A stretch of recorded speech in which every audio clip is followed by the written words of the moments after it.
Parents pas parfaits. Parents pas parfaits. Parents pas parfaits. Parents pas parfaits. Le podcast qui va vous permettre de trouver des pistes, des réponses à des situations que vous vivez au quotidien avec vos enfants. Si vous aviez une anecdote chacun à donner une anecdote pendant ces 17 mois qui vous a marqué, que vous auriez envie de partager avec les auditeurs. On aurait dû vous envoyer la question avant. Non mais alors, j'ai rien qui vient là tout de suite. Je mettrai une petite musique d'attente. Je mettrai vraiment une musique d'attente. Alors s'il n'y a rien qui vous vient, quelle phrase du cœur vous avez envie de dire pour clôturer ce podcast? Je mettrai une musique d'attente là aussi. Une bonne musique d'ascenseur. Moi je dirais que peu importe, un peu ce qu'on a dit déjà, mais vous ferez au mieux. Parents pas parfaits, c'est un podcast qui donne la parole aux hommes et aux femmes, aux papas, aux mamans, qui nous donne un regard complémentaire sur la parentalité, sur leur parentalité, comme ils la vivent au quotidien. Des parents qui parlent à des parents. Le devenir parent est un processus maturatif qui demande de l'apprentissage, mais surtout de l'expérimentation et du tâtonnage. La moitié des jeunes parents se sentent insuffisamment soutenus après la naissance, c'est bien que cela ne coule pas de source. Et cela rassure de savoir que c'est un petit peu la même chose pour tout le monde au final. Nous allons apprendre à être parents. Est-ce que c'est un exercice progressif? On en parle tout de suite avec nos invités.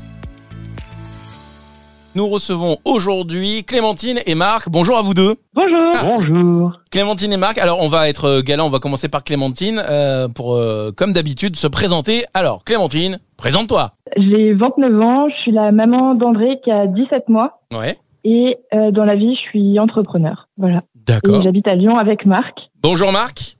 Bonjour. Alors, à ton tour, Marc. On t'écoute.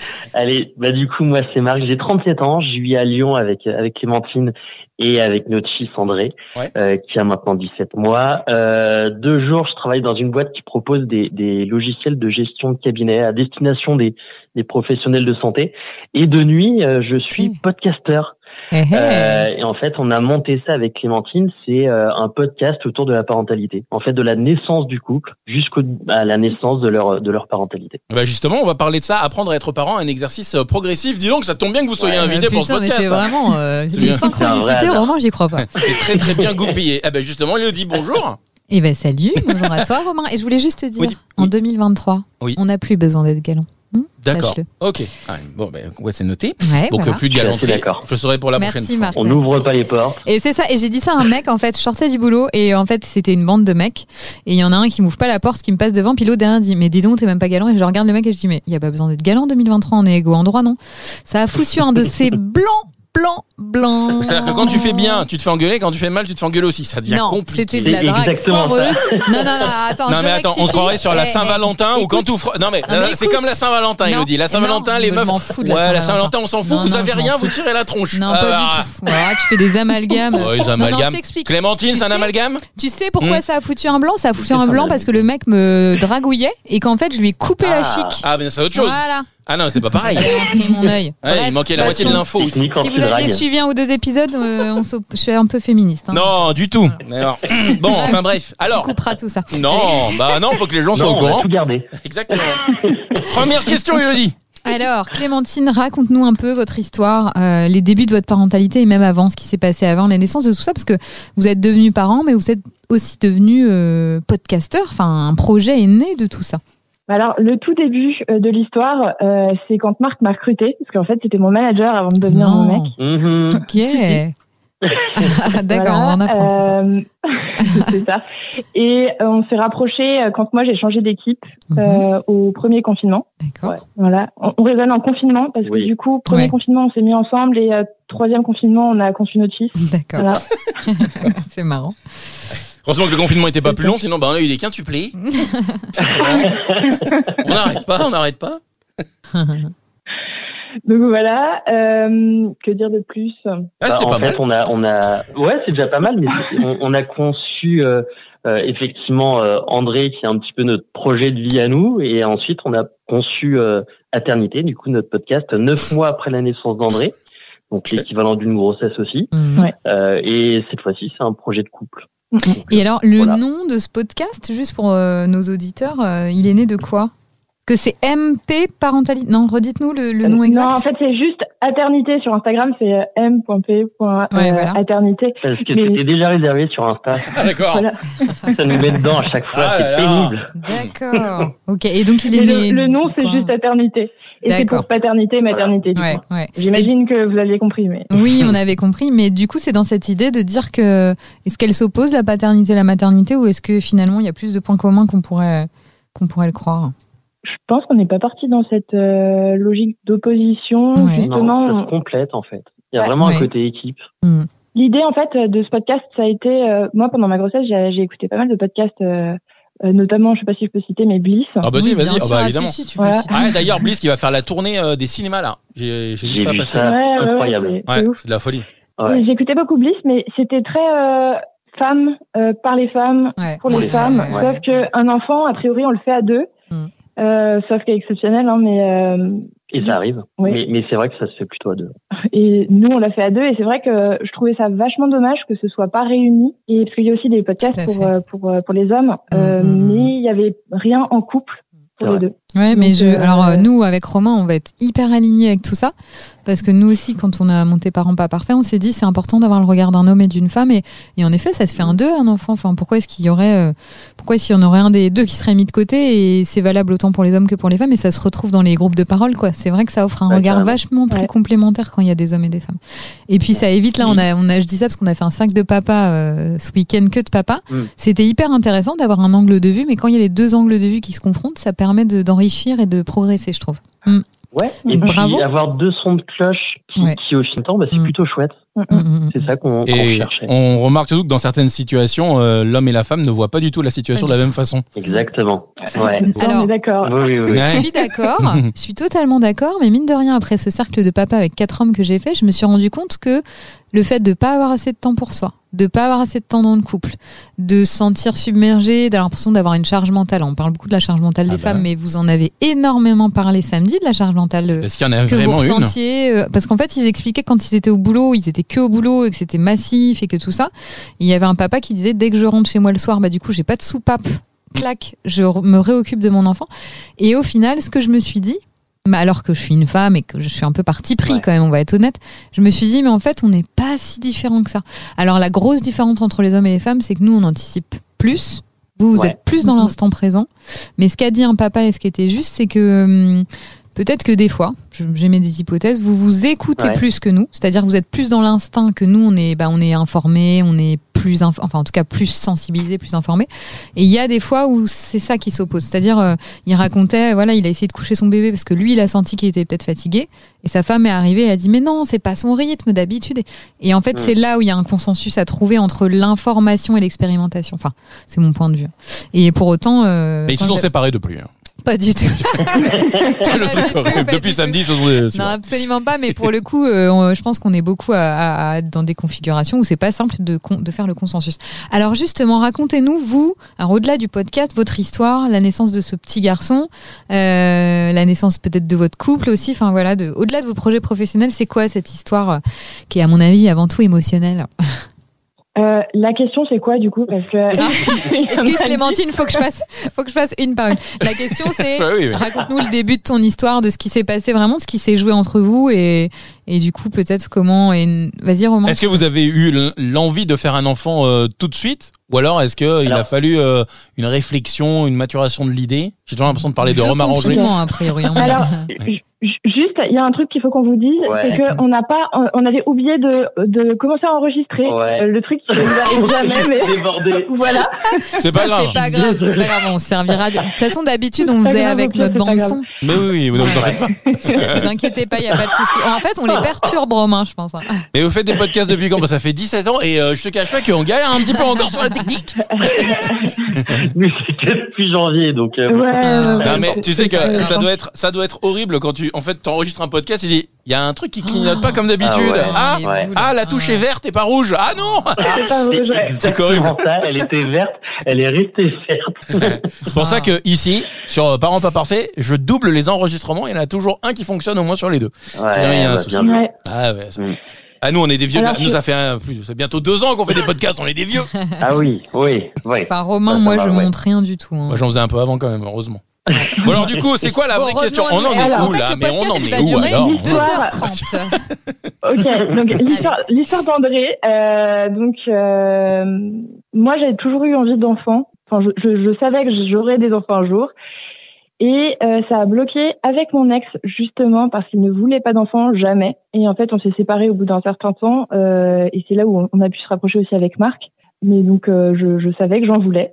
Et de mon côté aussi, je suis resté longtemps aussi avec mon ex. Et au final, on s'est séparés, Clémentine de son ancien copain et moi de mon ancienne copine, quasiment en même temps, à 2 mois près. C'est ça.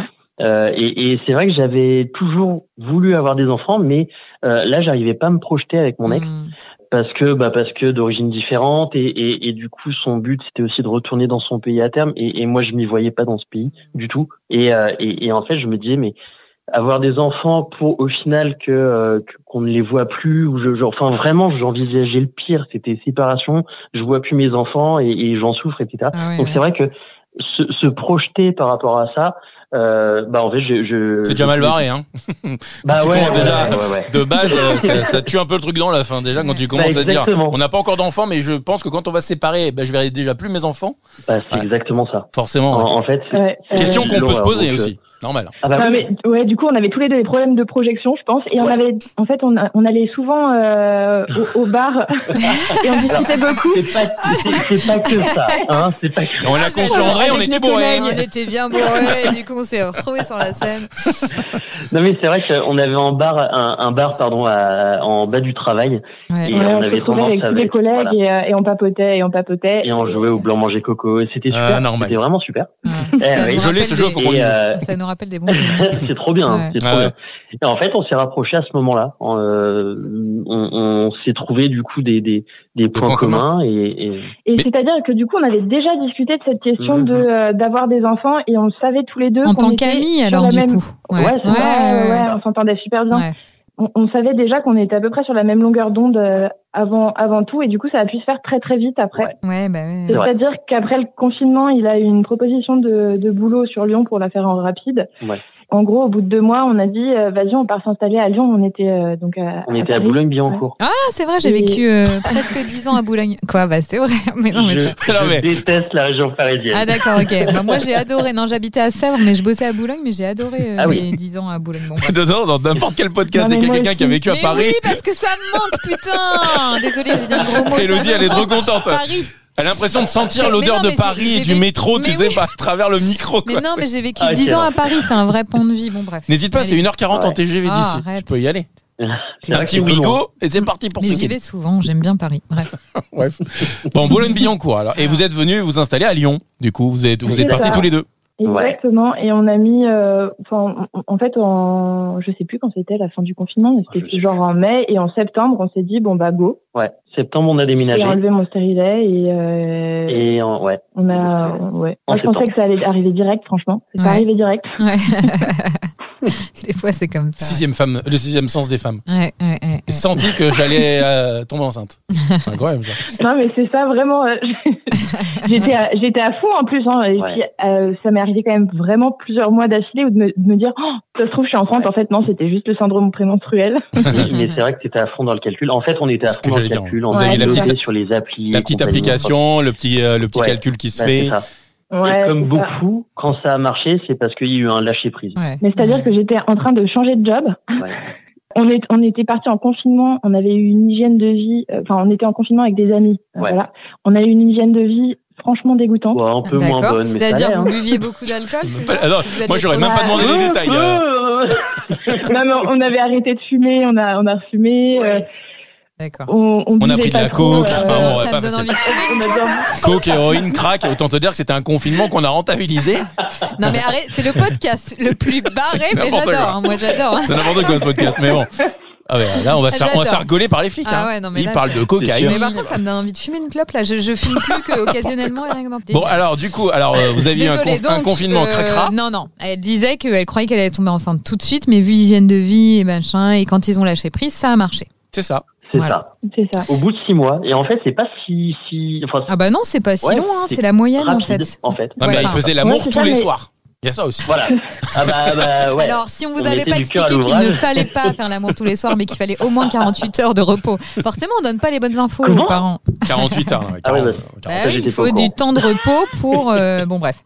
Et donc, du coup, comment vous avez vécu alors cette annonce et la grossesse aussi Enfin, toi, Clémentine, et puis peut-être toi, Marc, aussi, de voir ta femme... Je sais pas comment on peut dire ça. Je sais pas, vas-y. Non, mais je suis toute seule là, je me sens Je sais pas lequel mot tu vas utiliser. Non, mais je sais pas. Marc, vas-y. Marc, écoute, allez hop. Patate chaude, tiens. je l'ai vécu un peu comme un bouleversement, mais progressif. En fait, j'ai accueilli la nouvelle, je l'ai vu sortir de la salle de bain avec des yeux un peu ronds, un peu le pas hésitant. Bah voilà, je suis enceinte et moi un petit peu de mal à réaliser sur le coup. Mais hyper content, mais en fait beaucoup de mal à réaliser et ça a duré un moment. Du mal à réaliser, il répétait « je vais être papa, je vais être papa ». Ouais, donc un beau bouleversement. Avec le test de grossesse à la main, le clear blue avec écrit vous êtes enceinte. Bah c'est ça, et du coup je suis retourné à la pharmacie, j'en ai acheté 5. Ah ouais, non, tu déconnes. Non, c'est une blague. Mais c'est un bonheur, et du coup j'y suis allé avec le test, le premier test fait, et je le montre à la pharmacienne en mode confidence. Ça c'est positif, hein, on est d'accord? Oui, c'est positif. Je vais vous en reprendre 5. Ah, j'adore. Et du coup, les 5 étaient... Non, je crois qu'on a refait 4 seulement. Mais ah ouais, donc tu déconnais pas, quoi. Tu déconnais pas. Ouais, non mais ouais, c'était fou. Après, du coup, on s'est dit, va falloir l'annoncer. Donc en fait, on a mis en scène notre annonce. C'était trop bien. On a adoré tout ça. On a eu vraiment l'attente des 3 mois. C'est super long. Ouais, je suis d'accord. Ça, c'est long. Hein. Ouais. Et est-ce que t'as eu un début de grossesse, t'as pas été trop malade, pas de maux physiques? Non, mais ou psychique d'ailleurs? 0 mot physique, à part la fatigue, mais une fatigue, une chatte de plomb, j'avais envie de dormir tout le temps. Et de la sciatique à la fin. Hein. Ah ouais. Ouais, mais c'était au début ça allait. Mais un début de grossesse sympa, relativement sympa quand même. Et du coup, pendant cette grossesse, vous avez commencé à bosser un petit peu votre parentalité, si je puis dire? Ouais, on s'est pas mal préparé à la naissance, beaucoup séparément, parce que moi j'étais à fond. Je pense que Marc avait un peu plus de... Alors un peu moins, moi, sur la question de s'informer. Par contre, tout ce qui est participation au cours de préparation à l'accouchement, j'y étais. Ouais. Et j'ai adoré. C'était vraiment intéressant. Ouais, il a fait toutes les séances chez la sage-femme, même pas que préparation. Elle était super en plus, mais tu sais, quand je vous écoute, en fait, je sens, et c'est génial, ça devrait être comme ça dans tous les couples, je sens une sorte de, tu vois, une osmose entre eux. Un truc où ils sont sur la même longueur d'onde, tu vois, ils surfent en même temps, en fait. Ouais. Tu vois, ils naviguent en même temps, en fait. Tu vois, comme on a l'impression qu'ils se sont jamais engueulés. Non, vous vous engueulez jamais? Le fait de s'engueuler, déjà, ça permet d'être sur la même longueur. Voilà, merci. On s'engueule pas souvent, c'est pas vrai. On s'engueulait au micro, Romain. C'est bon pour l'audience, ça. Alors, les engueulades, c'est quand même... Les engueulades, ça fait partie du ciment du couple et c'est une sorte c'est une manière de communiquer. Après, il y a des manières de s'engueuler, mais moi, je dis toujours, franchement, dans un couple qui s'engueule, au moins, il n'y a pas des couches qui s'accumulent de non-dits. Ah bah, on dit les choses. Voilà. Et des fois, ça peut être dur, mais ouais, en fait, ne pas s'engueuler, c'est pas un signe de bonne santé d'un couple, hein, loin de là. Ouais, pour ceux qui nous entendent et qui viennent de bien s'engueuler avec leur mec, dites-vous que c'est que tout va bien. Non mais engueulez-vous le plus souvent possible. Ok. Et alors du coup une grossesse plutôt sympa, un accouchement. Alors grossesse plutôt sympa, non. Le 3e trimestre, franchement, c'était horrible. D'accord. Mais du coup, dans ta préparation à devenir maman, tu savais pas tout ça? Tu n'avais pas lu beaucoup de livres, écouté beaucoup de podcasts? Non, mais j'ai entendu tellement de trucs. En fait, on entend tout et son contraire. C'est exactement ça. Alors moi, je vais vous dire un truc, l'information ne remplacera, et d'ailleurs c'est Albert Einstein qui dit ça. Je sais pas. L'information reste de l'information et seule l'expérimentation compte vraiment. Et donc, tu peux entendre tout ce que tu veux tant que tu l'as pas vécu, peu importe ce que ce soit des choses horriblement difficiles comme le deuil ou autre, tant que tu l'as pas vécu, tu ne peux que toucher du bout des doigts ce que c'est. C'est-à-dire que moi, j'ai vomi pendant 3 mois tous les jours, avant d'avoir des nausées 3 mois, pour mes 2 grossesses, et je vomissais au feu rouge dans un sac poubelle. Enfin bon, je vous passe les détails. Non, on a l'image déjà. Ouais, voilà. Et en fait, avant, je me disais, oh, les nausées, ouais. Et en fait, c'était genre l'enfer, genre une gastro pendant 3 mois non-stop. Mais les mecs, des potes à moi, des amis, qui me disaient, Elodie, t'as tout pour être heureuse. J'avais une petite fille de 9 mois et j'étais enceinte parce que mes 2 enfants ont 16 mois d'écart. Wow. Et j'avais envie de le dégommer. Si un jour tu m'entends, Samy, j'avais envie de le dégommer parce qu'en fait, je me disais, mais il a jamais été enceinte, il sait pas ce que c'est et il se permet. Eh oui, c'est un homme. Non. Ouais. Il se permet, évidemment. Ça aurait été une femme. Il a jamais été enceinte. Okay. Donc, fin de grossesse avec de la sciatique. Non, mais j'avais des remontées acides, j'arrivais pas à dormir, j'étais une baleine, franchement, une baleine échouée sur mon canapé. C'était vraiment. Avec le coussin. Avec le coussin d'allaitement, ouais. D'allaitement. Un enfer, le coussin d'allaitement. Un enfer. En vrai, il prend beaucoup trop de place. Ouais. Non, mais c'est vrai. Non, mais moi, elle dormait avec toi. Dans le lit. Elle dormait déjà avec toi, Marc, hein, estime-toi heureux. Elle aurait pu se barrer, hein, franchement. Oui. Ou elle aurait pu te virer du lit. À la fin, je dormais sur le canapé. Ouais, on est d'accord. Voilà, on dit la vérité quand même. Moi aussi, j'ai connu ça. Mais quand même. Bah, oui. Mais pas à cause de disputes, hein. C'est juste que le coussin prenait beaucoup trop de place. Et puis, je me retournais toutes les 30 secondes. Oui. Non, mais après, des fois, on dort mieux seul. Quand je me retournais. Ah ouais. Tu le réveilles. Beaucoup de couples dorment, font chambre à part pendant la grossesse et gardent un peu l'habitude aussi après parce que c'est cool. Bah attends, moi un mec qui ronfle à côté de moi, je préfère dormir toute seule. Bah c'est ce que je dis. Voilà. Bon, bah ouais, non mais c'est vrai. Et alors la libération, l'accouchement du coup. Eh ben, seulement c'est arrivé au terme parce que du coup mon fils a fait 6 jours de rab. Ouais. Ah ouais. J'étais vraiment 41 plus 6. Plus. Ouais. Et on parlait tout à l'heure d'Albert Einstein avec la relativité. Là, on se rend compte que 6 jours, tout est relatif. Mais 6 jours, c'est très long. Très long. Ah ouais, quand t'arrives. Moi, j'ai fait 41 plus 3 déjà, c'était très très long. Ah non, mais 41 plus 6, tout mon respect. 41 plus 6 avec un déclenchement du coup. J'ai tout fait. J'ai tout fait pour accoucher. Tout ce qu'on me disait, j'ai même marché un pied sur le trottoir, un pied sur la route. Ouais. Ça n'a pas marché. Conseil d'une des. Ça n'a pas marché. T'as eu du Propès?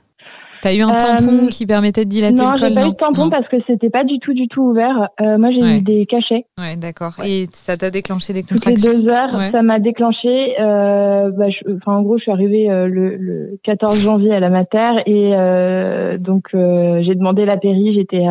J'avais en tête plutôt un projet un peu nature, sans péri. Comme tout le monde, ça, je crois. Comme certaines. Moi, je l'ai pas envisagé du tout, tu vois. Pas posé la question. Ah non, je me suis jamais posé la question. C'est-à-dire que nous, dans la salle d'accouchement, juste à côté de nous, il y a une femme qui accouchait naturellement. Je peux te dire, j'ai jamais entendu un cri pareil.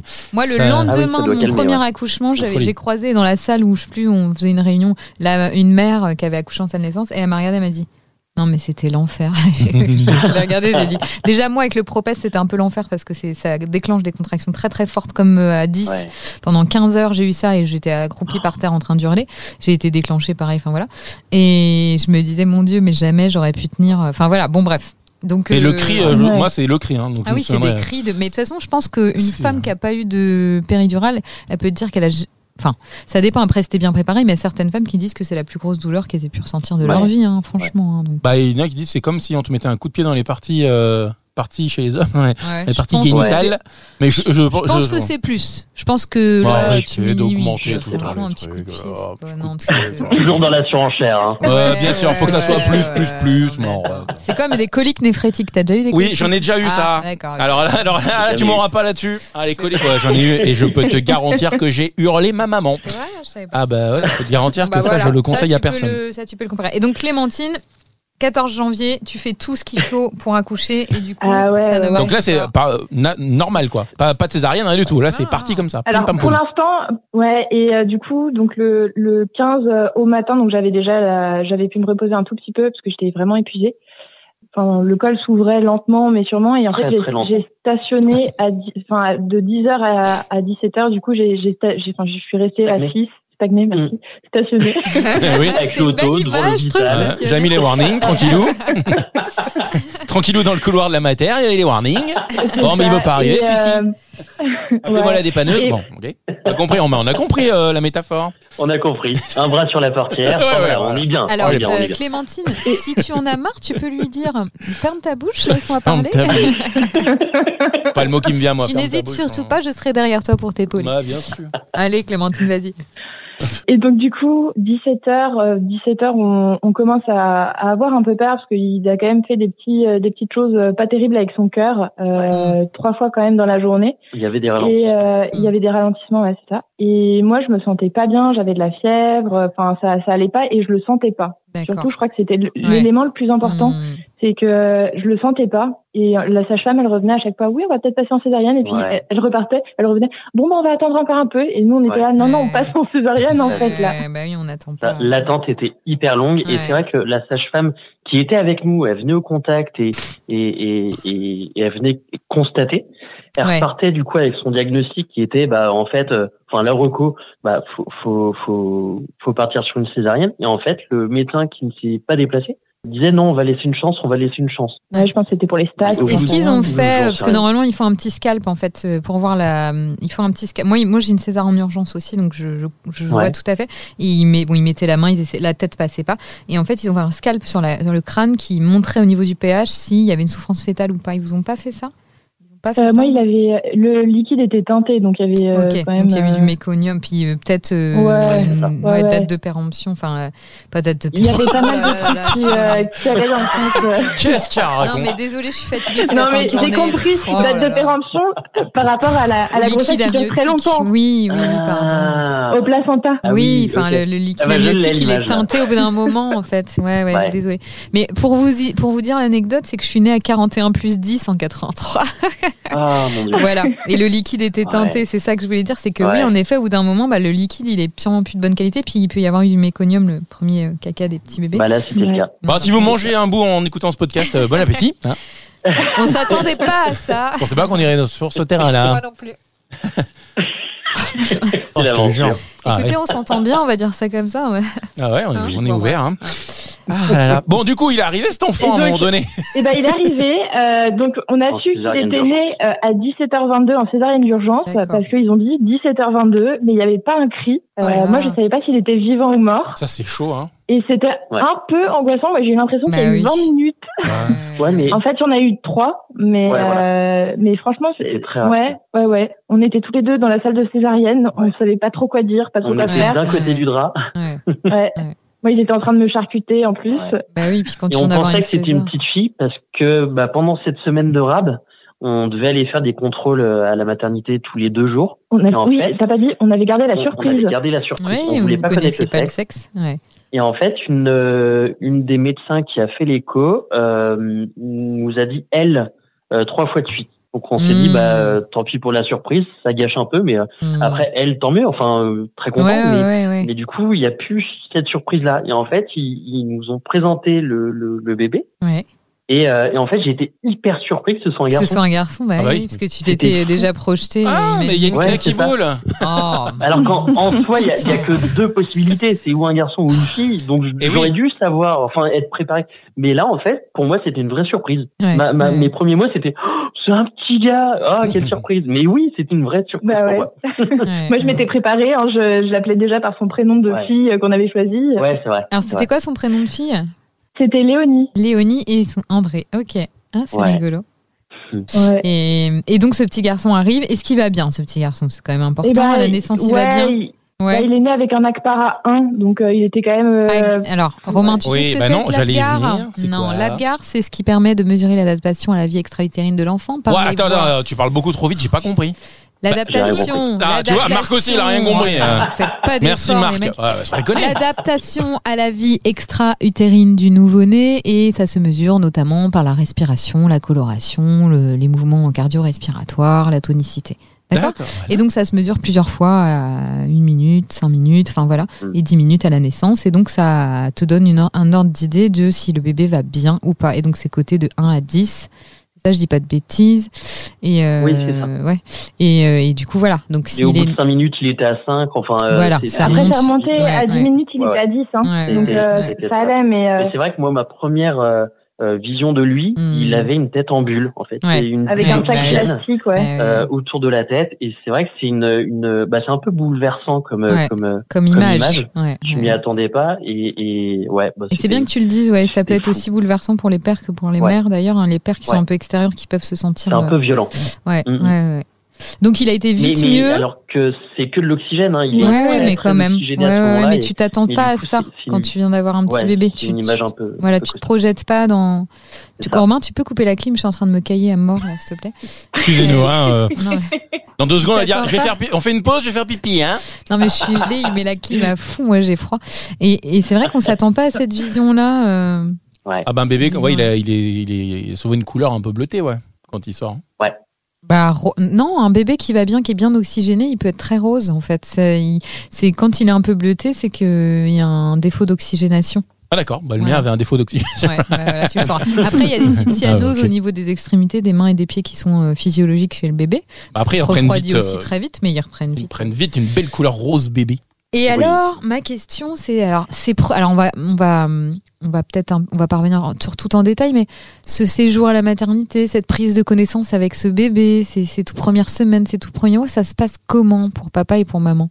Et déjà on a un peu milité pour passer le séjour tous les deux à la maternité. Et puis après une césarienne, j'avoue que on a réussi. Hein. Bravo champion. C'était pas évident, hein. Eh ben, c'était le seul, je pense, du service. Ça me révolte. Sur son petit lit. Non mais ça reste me révolte, problématique. Hein, vraiment, mais c'est tellement la normalité quoi. Oh là là. Ouais. Il faut que tous les parents qui nous écoutent, qui vont avoir un enfant là, militent, ça peu doit être importe obligatoire, quoi, hein. qu'il n'y ait pas de lit, qu'il y ait des lits, enfin que le père puisse rester.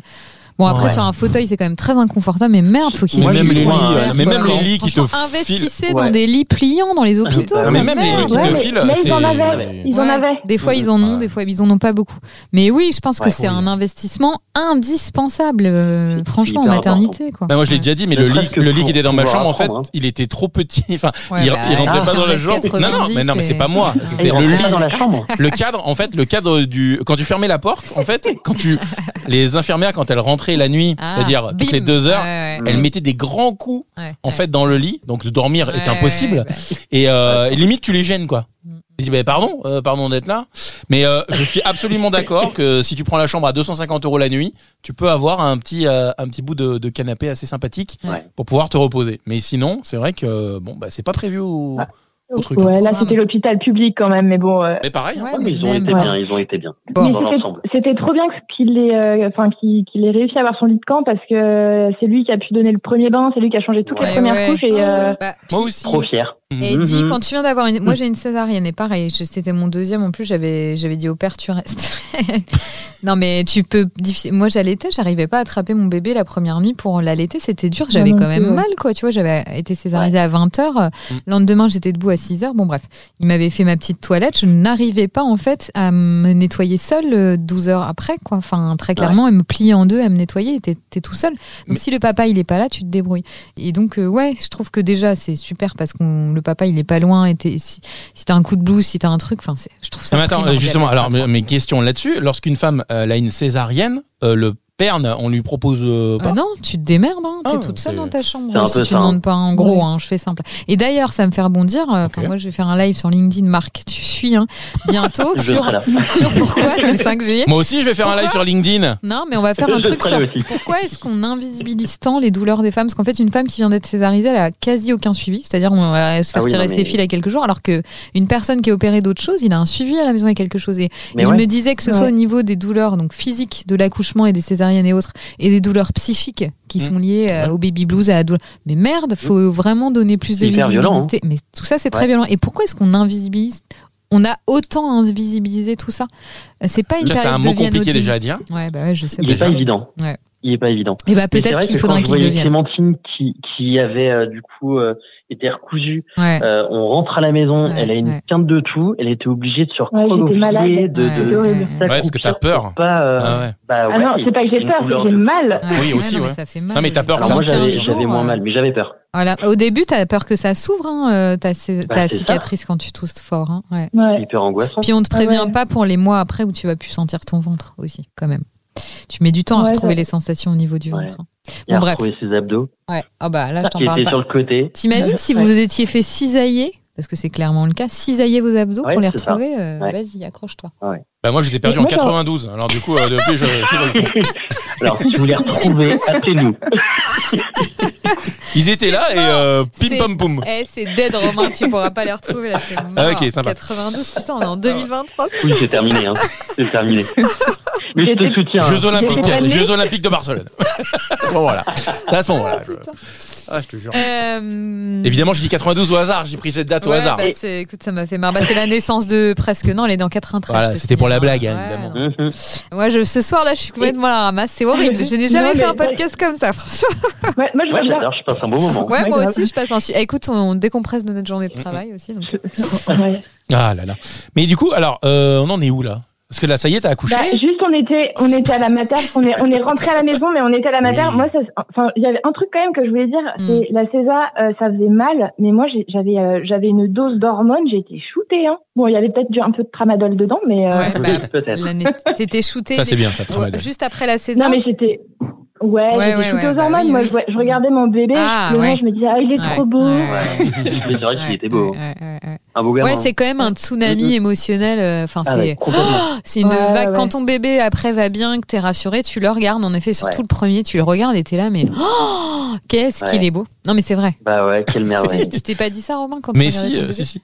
Mais quelqu'un, mon entourage, je vais pas dire qui, mais m'avait dit, quand même, des fois, il y a des bébés, quand ils naissent, ils sont moches. Ah, mais ton bébé, c'est vrai. Alors que toi, t'as une vision. La nature est bien faite, généralement. C'est ça. Enfin, t'as une vision, toi, t'as une vision déformée. Quand je que, revois des photos de mes enfants petits qui étaient mignons, ils étaient pas moches, mais quand même, à la naissance, je me dis, elle était pas si magnifique que ça. Mais moi, sur le coup, je l'ai trouvé sublime, je l'ai trouvé hyper beau. Et quand je revois les photos, je dis, c'était pas moche, hein, c'était plutôt des mignons bébés, mais. Mais. C'est le mais derrière qui pose problème. Non, mais c'est vrai. Et alors, le retour à la maison, est-ce que tu l'as bien vécu? Vous étiez soudés tous les deux? Est-ce que tu as pu prendre ton congé pater, Marc? Alors, quand on est revenu à la maison, ouais, moi, je l'ai pris en 2 fois, mon congé pater, et du coup, je suis passé après la réforme qui le fait passer à 28. D'accord. Donc, je l'ai pris en 2 fois, et c'est vrai que le retour de la maternité, déjà, j'ai conduit aussi lentement que possible, et je crois que j'ai jamais conduit aussi lentement. Ah ouais.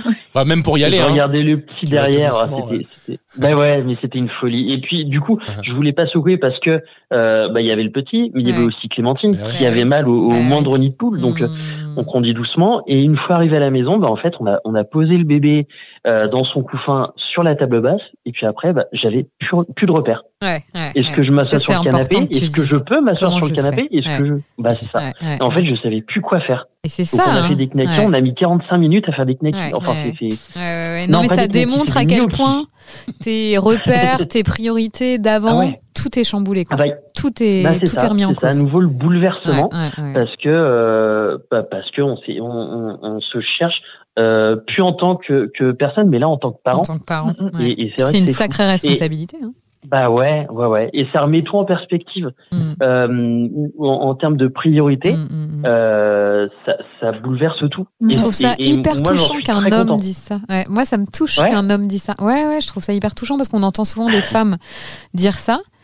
Romain, non, je vais dire un truc après. Non, mais je trouve ça extrêmement touchant, un homme qui parle de ses émotions comme ça. Voilà, moi, donc Marc, je salue. C'est gentil. Et ce que j'allais dire, c'est que nous aussi, quand on a eu Noé, mon fils, avec Cindy, donc ma compagne, on s'est assis sur le canapé. Et on s'est dit, on est parents. Et c'est très bizarre, en fait. Quand tu le verbalises et quand tu dis, c'est elle, on n'est plus 2, on est 3 maintenant. C'est ouf. Et tu prends, je trouve, un temps. Vraiment, il y a un temps à prendre qu'il faut prendre, c'est important. Mais pour assimiler l'info et te dire qu'à partir du jour où tu rentres chez toi, après l'accouchement, à partir du moment où tu rentres chez toi, ta vie n'est plus la même pour toujours. Et que ça a été un vrai bouleversement. Et pour le coup, en fait, on arrête de boire et on arrête de sortir. Tout ça, on le sait pas encore. Quand on rentre à la maison, on n'en a pas vraiment conscience, et heureusement, parce que sinon... Il y aurait plus d'enfants sur la Terre. Il y en aurait peut-être moins. Si on te montrait un petit défilé de ce qui t'attend, tu te dirais, je vais y réfléchir. Je vais y réfléchir encore quelques années. On va se bourrer la gueule en bas au bar, Marc. Avant, oui. Tu vois, avec Clémentine et Marc, ils diraient peut-être... Avant de Ken, on va boire un bon. Et du coup, moi, ce que je trouve intéressant, c'est donc il y a toute cette période de je perds, mère perd.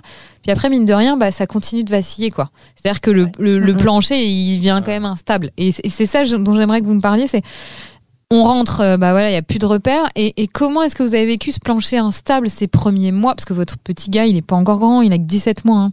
Donc, mine de rien, là, vous avez vécu du dur. La première année, enfin, du dur et du moins dur, mais c'est un tsunami, c'est plein de choses. La première année, je pense que beaucoup de parents disent que c'est la plus difficile. Qu'est-ce qui a été le plus difficile pour vous là dans cette année et demie qui vient de s'écouler? Je pense que déjà c'est le plus facile, la désillusion, parce que typiquement au tout début l'allaitement, je m'étais dit je vais faire du tir allaitement, comme ça il pourra donner le biberon, parce qu'on était un peu parti sur un truc de on fait tout à 2. Voilà.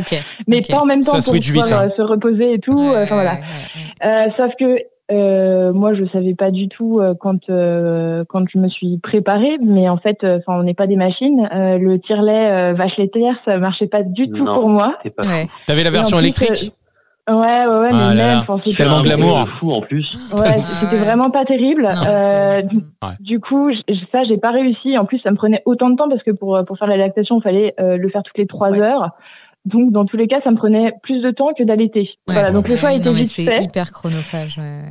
C'est ça, donc je l'ai allaité quand même jusqu'à 5 mois et demi. Mais je pense que ça a été source d'un peu de déséquilibre parce que j'étais un peu frustrée qu'il puisse pas s'en occuper et que je me farcisse toutes les nuits, quoi. Oui. Ouais, c'était un peu Alors, tu te levais pas pour changer les couches, Marc, parce que tu sais que quand même, on a eu un interview. Oh là là, mon Dieu, ce soir, tu couperas tout ça. Non. On a eu un invité qui s'appelle le Vieux Machin Bidule sur Fred, vous regarderez sur Instagram. Et lui, en fait, il milite, il est hyper drôle, je trouve très très marrant. Fred, si tu nous écoutes. Et je le trouve très très marrant parce qu'en fait, il dit voilà, le père, en fait, son rôle, c'est aussi, mais tu le savais peut-être pas forcément, et c'est mine de rien, il peut aider quand même d'une certaine manière en changeant les couches, en faisant tout ça. Alors, certains vont dire ouais, mais on s'épuise à 2, ce qui est pas faux. Mais je sais pas. Mais est-ce qu'après t'es pas frustré de pas avoir fait telle ou telle chose, tu vois aussi. Ouais, on avait commencé quand même. Ça a pas duré très longtemps, mais vraiment le côté, je vais me lever avec toi. Ouais. Enfin, c'était un peu contre-productif pour le coup. On s'en est rendu compte très vite. Mais tu l'as fait pendant ton congé pâte et après quand tu l'as repris du boulot, puis en tant que femme, tu te dis il bosse. Il y a peut-être ça aussi qui joue, je sais pas.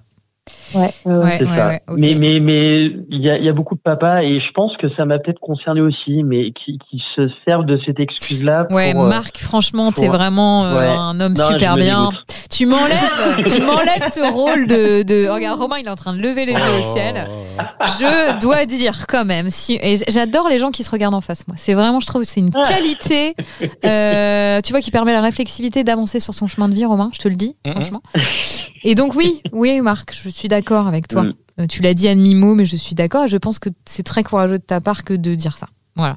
Ouais, c'est gentil. Mais c'est vrai que il y a un côté où effectivement on se réfugie derrière ça, mais il y a un autre côté où en fait on a quand même envie de s'investir. C'est notre enfant, c'est pas celui du voisin, c'est pas celui de n'importe qui. Enfin c'est le nôtre, donc on a envie d'en prendre soin, de s'en occuper, de prendre notre place en fait. Ouais. Et mais ça c'est pas tous. Pas tous aujourd'hui, pas tous les pères sont comme ça, donc c'est en train de se développer. C'est en train de se développer. J'en croise de plus en plus, mais c'est vrai que ça a toujours. Tu sais, vous avez du coup il est né en 2022. Et en fait, tu sais, la politique des 1000 premiers jours, ça a commencé en 2020-2021. Et moi, là, je vois des pères de 2023 et des pères de 2019, c'est plus les mêmes pères. C'est-à-dire qu'avant cette politique-là, on était dans un modèle plutôt avant où patriarcal. Déjà, arrête de dire ce mot-là en rigolant, mais c'est un peu vrai. Il y a des changements. La politique, le fait que l'espace public aussi prenne à corps certains sujets, que oui, ça bouge les choses parce que les mecs, mine de rien, au fond, il y en a certains qui ont envie, il y en a d'autres qui avaient pas plus envie que ça, qui se posaient peut-être pas de questions, mais qui étaient pas non plus dans le confort parce que ça crée des conflits, tout ça aussi dans le couple, c'est pas confortable.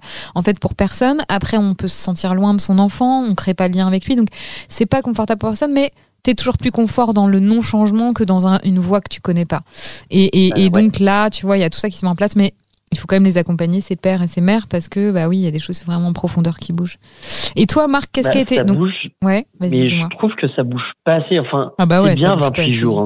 Non, mais là-dessus, il faudrait bien plus. Il faudrait autant que la femme. Il faudrait comme en Suède, 46 Ouais. semaines, je crois que c'est. Ouais. Alors après, tu peux dire, voilà, la femme, elle a été enceinte ou un peu plus, mais soit rallongée, c'est-à-dire rallongée à 4 mois, parce qu'on sait aussi qu'une maman, elle n'est pas forcément prête à reprendre le boulot sereinement, certaines avant 4-5 mois, voilà.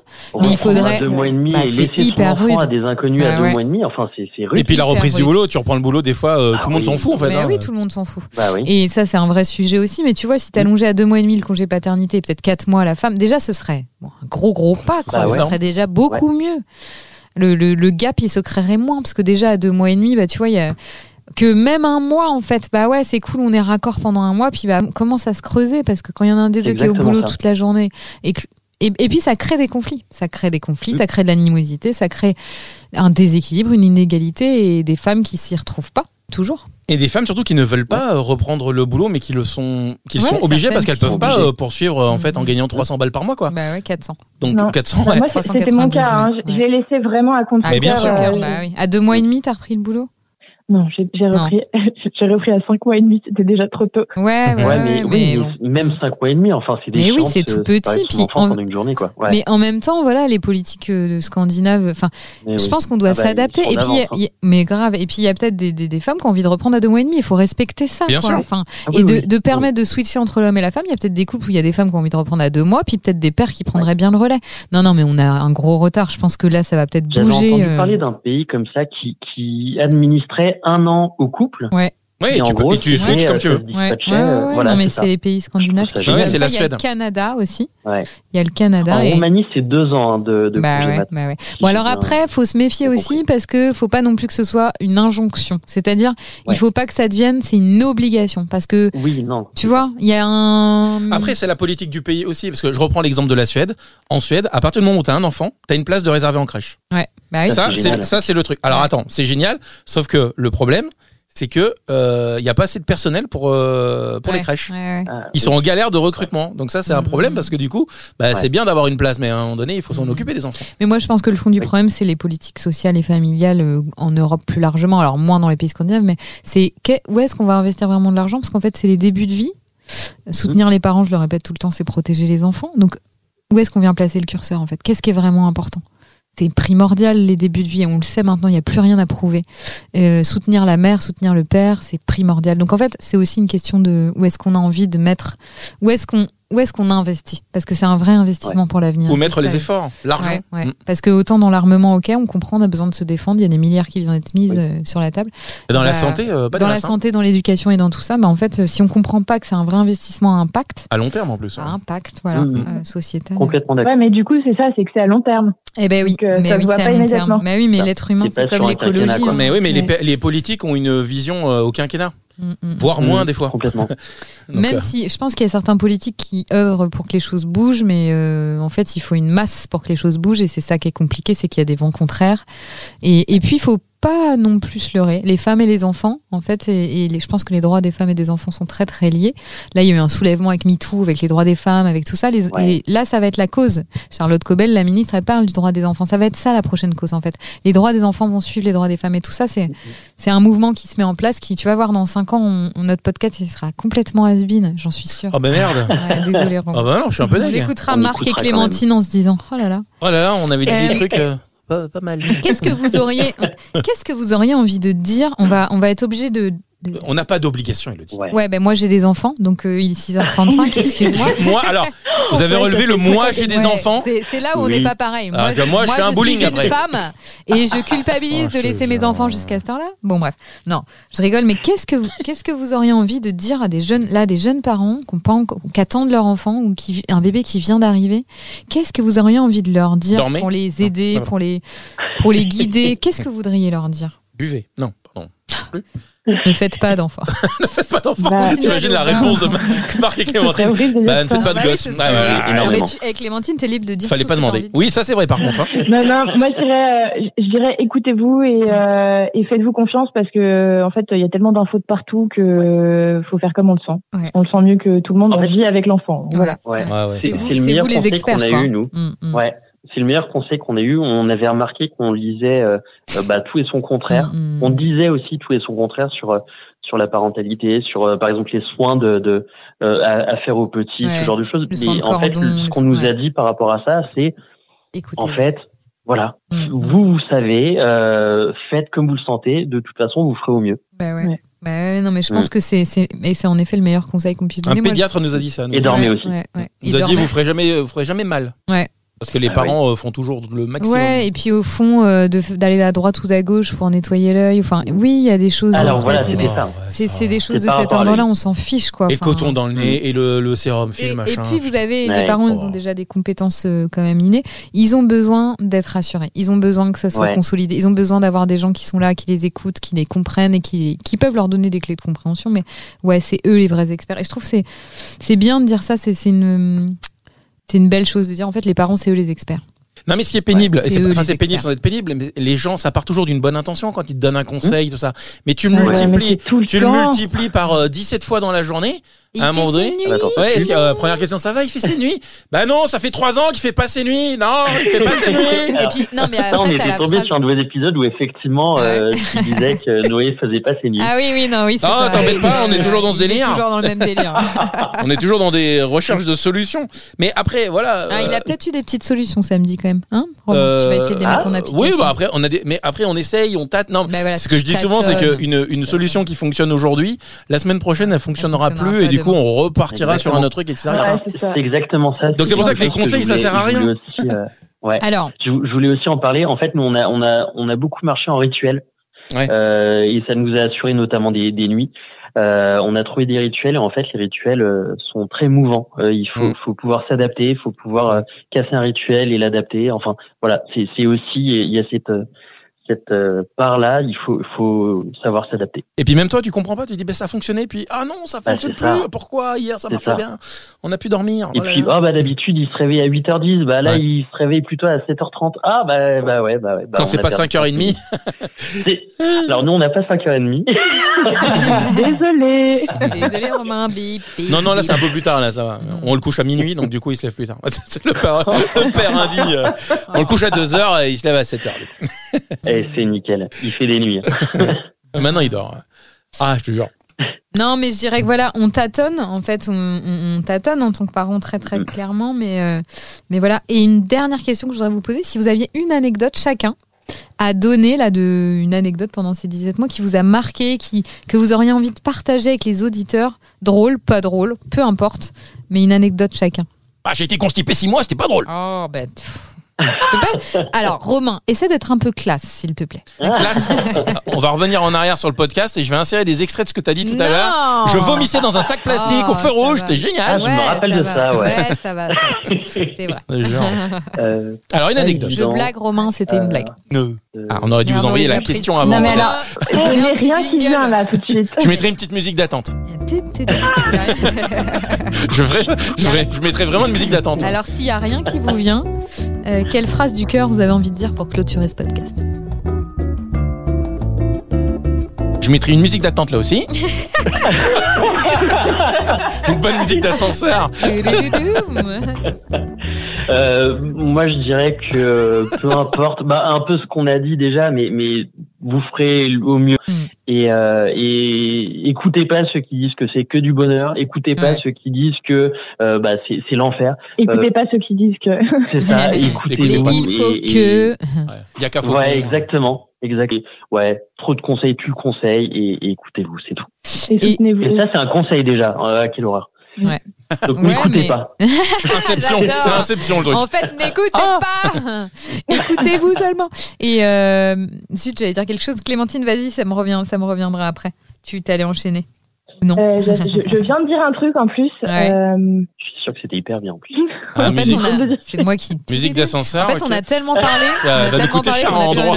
Ça va nous coûter cher en endroit. C'est parti. Moi, Clémentine, ça va peut-être revenir. Moi, j'allais dire aussi, au-delà d'écoutez-vous, pensez à vous. Vas-y. Soutenez-vous, parce que quand on est deux, c'est quand même plus facile. Et des fois, c'est carrément. Pas. Est-ce que vous diriez que c'est toujours facile de s'écouter, de se soutenir, en toute honnêteté, même si vous avez l'air d'être un couple parfait. Franchement, quand t'as pas dormi ou que t'as dormi par tranche d'1 heure, le cerveau, il est plus pareil. Et puis t'as envie de dégommer l'autre parce que tu peux pas reproduire ta fatigue sur l'enfant, donc tu sais vers l'adulte que tu vas te tourner plus quand même. C'est ça. Le papa qui te dit non, je veux pas lui faire prendre le bain, j'ai peur. Ouais, ça a pas duré longtemps.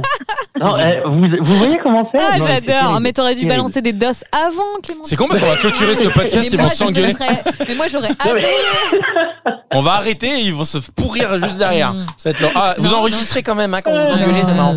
Vous enverrez ça? Est-ce que tu veux dire oui.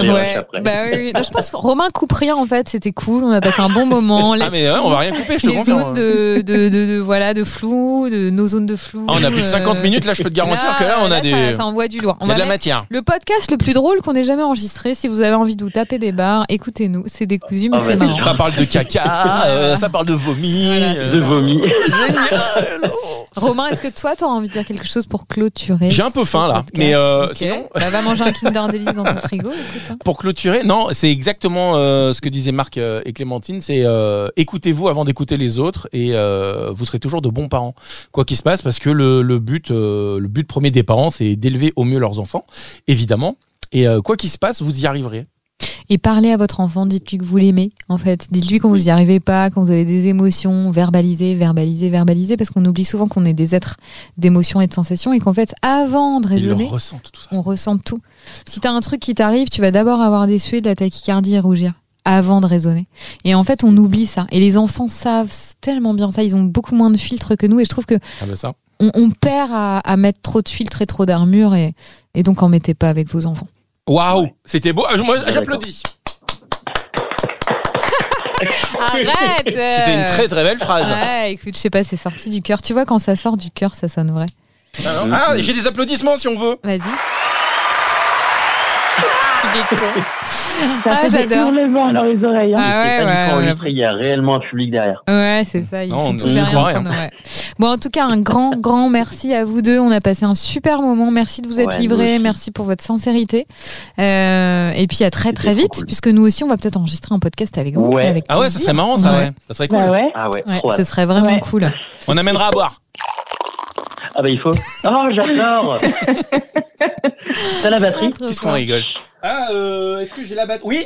Ah non, c'est pas ça du tout. Ah, là, c'est une explosion. Ouais, non, Romain. pas du tout la batterie. Ah, j'ai des petits trucs. Mais c'est des trucs de base. J'ai toujours pas changé. Enfin, on s'en fout. Non, Ah, on l'a? Ah non, c'est pas ça. Ah, ça c'est quand on s'engueule avec Elodie. On se lance des trucs dans le studio. Non, j'ai rien de. Voilà. Rien de fou. Hyper complet, t'as plein de trucs. Ouais. Il avait le J'adore. prout avant, j'adorais moi. Mais non, mais Tu l'as ça vu me faisait mourir de rire. Non mais Ouais, je cette suis phrase un est quand même un peu basique. bizarre. Oui, non je suis basique en humour. J'aime bien l'humour. Il avait le débile. prout avant, c'était marrant quoi.